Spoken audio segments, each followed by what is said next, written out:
bilaha xurmada leh ee ilaahay agtii qiimaha badan ku leh bay bishan ka mid tahay.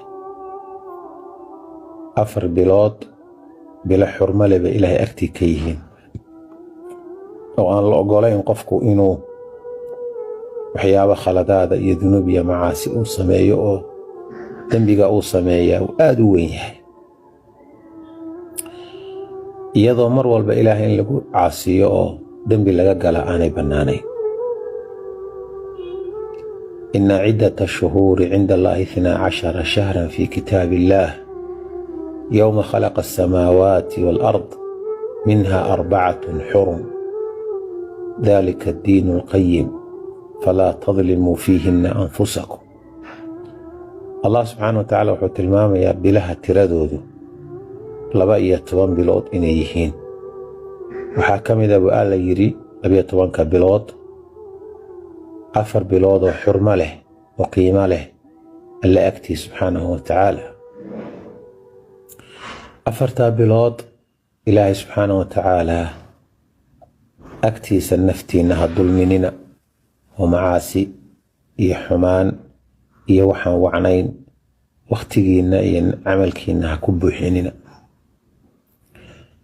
sidaa awgeed waxaa fiican in dikriga iyo xuska ilaahay aada loo badiyo oo layska gaabiyo ama laga fogaado ama la yaraysto waxaan faraha badan ee aan danna inoogu jirin, duxna aanay inaga soo gaarayn, diinteennana xumaynaya ayaynu u baahanay iska ilaalino. nabigu sal alla alay slam waxaa ka mid ah maa calaa wajhi alardi rajulun ma jiro buu yidhi qof arlada dusheeda jooga oo dikrigan akhrinaya. rasuulku salawaatu ullaahi wasalaamu calayh laa ilaaha ila allaahu wallaahu akbar wa subxaana allaahi walxamdu lilaahi walaa xawla walaa quwata ilaa billaah.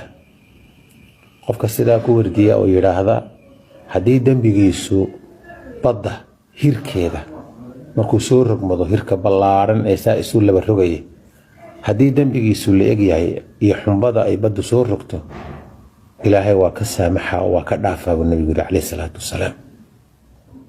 marka in aada loo badiyo dikriga iyo wardiga baynu dardaarmaynaa bishatan. ilaahay aad macaasidana laga dhowrsado aynu dardaarmaynaa. adkaarta iyo tasbiixda oo dikriga aan sheegnay uu ka mid yahay laa ilaaha ila allaahu wallaahu akbar wa subxaana allaahi walxamdu lilaahi walaa xawla walaa quwata ilaa billaah. intaad ka akhrin karto inaad ka akhriso way dantaada adiga ku jirta.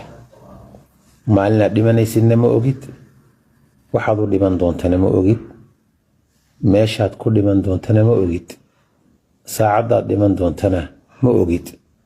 marka inaad dadaashid baa dantaada ku jirtaa. wasala allahu wasalam calaa nabiyina maxamed. bishan rajab